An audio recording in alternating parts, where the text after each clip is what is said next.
मेरा नाम पवन कुमार है। मैं आज 12th का टॉपिक नंबर जिसका नाम मैट्रिक्स है उसकी शुरुआत करने जा रहा हूँ।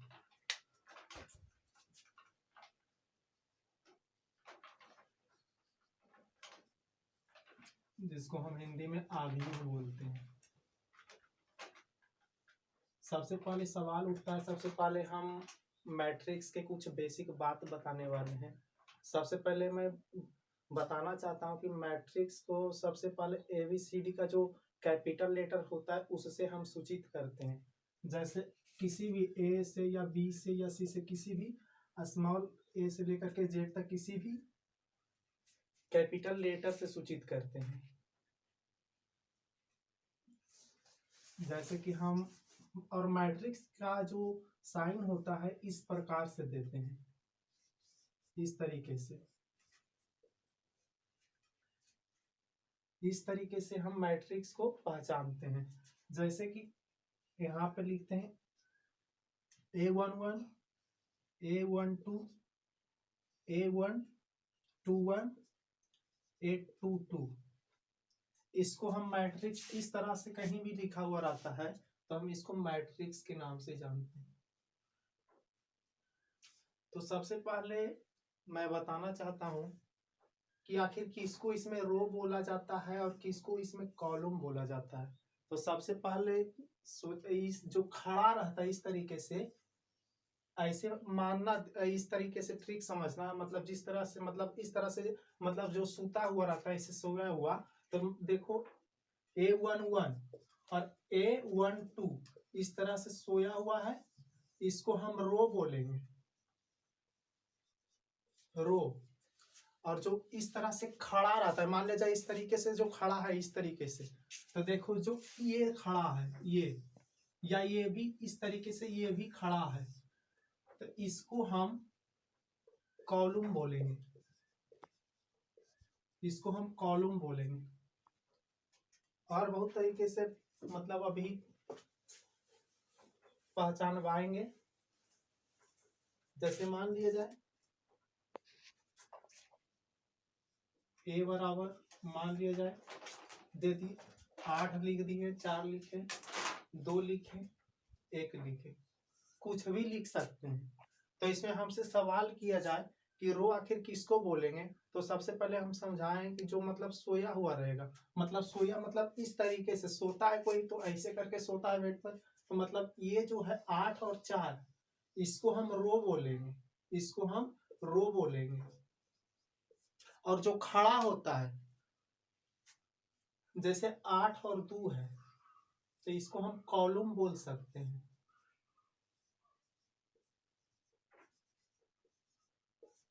इसको हम कॉलम बोल सकते हैं।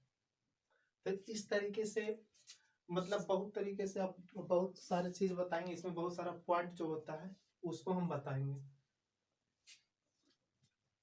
सबसे पहले अब मैं बताने वाला हूं types of matrix. Types of matrix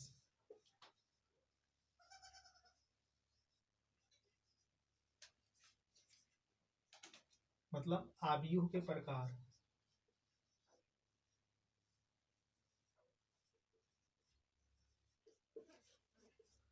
तो नंबर 1 में बताएंगे मतलब जीरो मैट्रिक्स।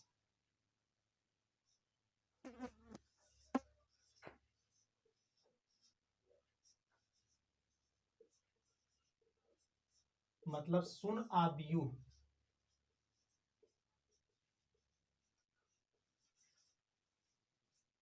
अब सवाल उठता है कि आखिर शून्य आव्यूह जीरो मैट्रिक्स किसे बोला जाता है।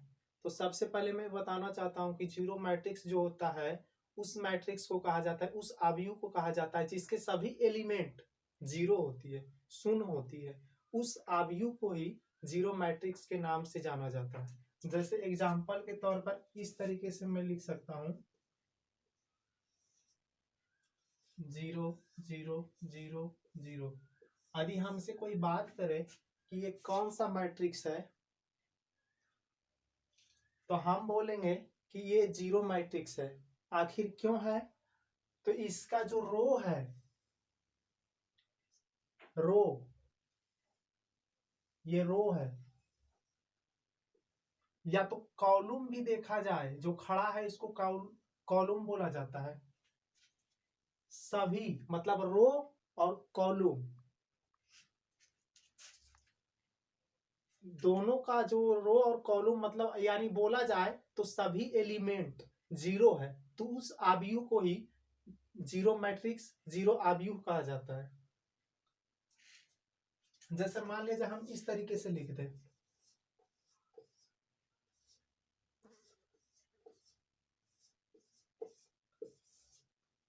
इसमें पूछा जाए कि कौन सा आव्यूह है, तो देखकर पता चल रहा है कि ये जीरो मैट्रिक्स है। काहे जीरो है? क्योंकि सभी एलिमेंट जीरो है, इसी कारण से जीरो आव्यूह है। बहुत आसान तरीके से पहचानने का तरीका है, कुल अधिक कुल है, सभी एलिमेंट जीरो है, तो ये जीरो आव्यूह है। इसको हम जीरो आव्यूह बोल सकते हैं, जीरो मैट्रिक्स। इसको भी जीरो मैट्रिक्स बोल सकते हैं।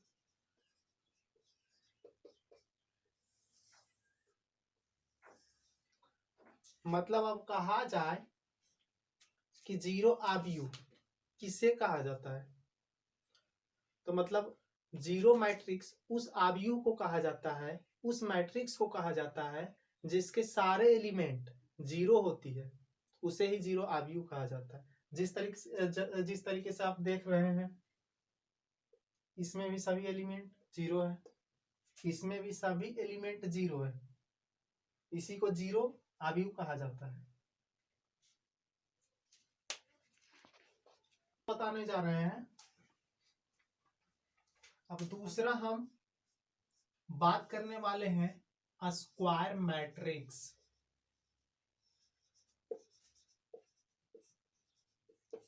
मतलब वर्ग आव्यूह।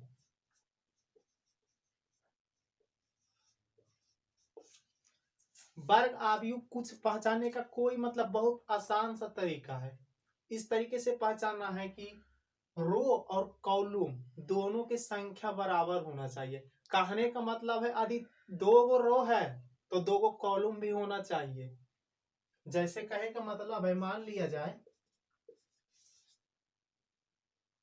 यहाँ कुछ भी लिखे, 1 2 2 1 4 5, तो इसमें हमसे पूछा जाए रो के गो है तो हम बोलेंगे दो गो है। एगो रो ही है 2 और 1, ये इसको रो बोलेंगे R1, ठीक है। 4 5 इसको हम बोलेंगे R2।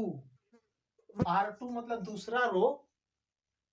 यदि हमसे बोला जाए इसमें कॉलम कौन है, तो जो खड़ा है इस तरीके से उसको हम कॉलम बोल देंगे, तो C1।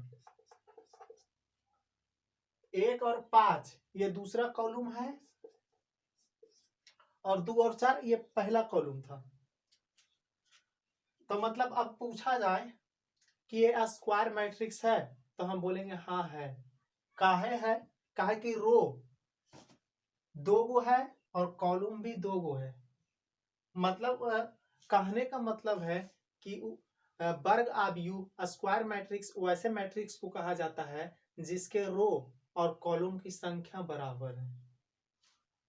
हम रो को यम से भी डिनोट कर सकते हैं और कॉलम को यन से भी डिनोट कर सकते हैं। तो हम सीधा सीधी हम बोल सकते हैं कि यम बराबर यन। मतलब वर्ग आव्यूह वैसे आव्यूह होते हैं जिसके रो की संख्या और कॉलम की संख्या दोनों बराबर होती है, दोनों समान होती है, दोनों इक्वल होती है, उसे स्क्वायर मैट्रिक्स के नाम से जाना जाता है। जैसे और बहुत सारे एग्जांपल दे सकते हैं। हमसे कोई इस तरीके से पूछे 2 1 3 4 1 2, यदि सवाल करे कि ये क्या स्क्वायर मैट्रिक्स है, तो सबसे पहले देखेंगे कि स्क्वायर मैट्रिक्स आखिर किस मैट्रिक्स को कहा जाता है। तो हमने परिभाषा पढ़े हैं कि स्क्वायर मैट्रिक्स उस मैट्रिक्स को कहा जाता है जिसके रो की संख्या और कॉलम की संख्या दोनों बराबर होती है, उसे ही स्क्वायर मैट्रिक्स के नाम से जाना जाता है। तो अब सवाल मतलब इस तरीके से दे और कोई पूछे कि चेक करके बता हमको स्क्वायर मैट्रिक्स है, तो हम देखते हैं रो, देखो रो के गो है तो 2 1 रो है, मतलब रो हम पहचानने के लिए सिखा दिए किस तरीके से रो पहचानना है, मतलब जो सुतल है ऐसे करके, ऐसे उसको हम रो जानेंगे, जो खड़ा है ऐसे उसको हम कॉलम जानेंगे। तो देखो सुतल है 2 1 सुतल है, समझो इस तरीके से, और 2 4 ये भी सुतल है, R2 1 2 ये भी मानो कि इस तरीके से है, तो इस तरीके से सोता है इस तरीके से, तो ये भी रो है R3। अब कॉलम चेक करेंगे, तो कॉलम जो खड़ा है इस तरीके से, मतलब खड़ा है, तो खड़ा कौन कौन है, तो 2 है, फिर 2 है, 1 है, तो ये खड़ा है तो इसको C1 बोलेंगे। 1 4 2 ये भी खड़ा है, इस तरीके से खड़ा है, तो इसको C2 बोलेंगे। तो अब चेक करेंगे क्या, ये तो 3 गो है, मतलब 1 गो 2 गो 3 गो रो है, लेकिन कॉलम एक C1 C2 मतलब 2 गो है, एगो और रहता तो हो जाता स्क्वायर मैट्रिक्स, लेकिन ये स्क्वायर मैट्रिक्स नहीं है।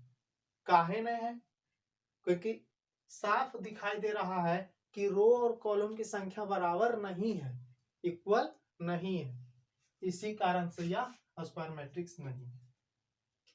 तो मतलब सीधा समझना है कि स्क्वायर मैट्रिक्स उस मैट्रिक्स को कहा जाता है जिसके रो की संख्या और कॉलम की संख्या दोनों बराबर होती है, उसको ही स्क्वायर मैट्रिक्स के नाम से जाना जाता है।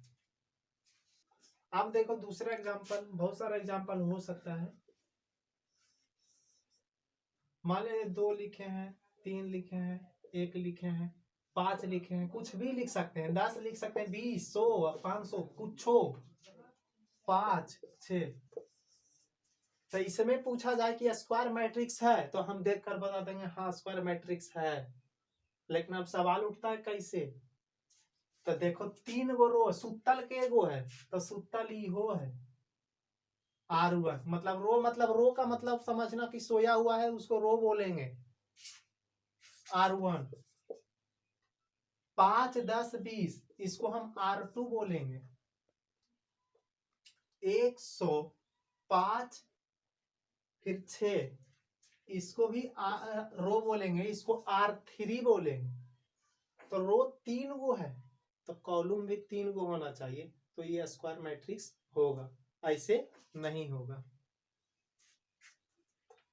तो देखेंगे सी भी मतलब कॉलम भी 3 गो होना चाहिए, तो मतलब देखो अब जो खड़ा इस तरीके से है उसको हम कॉलम बोलेंगे, जो पड़ा है इस तरीके से उसको हम रो बोलेंगे, आसान तरीके से। तो मतलब C1 C2 और C3। अब पता चल गया कि रो जेगो है, कॉलम भी उतना ही है, इसलिए ये भी स्क्वायर मैट्रिक्स है। ठीक है, यहाँ तक समझ गए हो, ठीक है।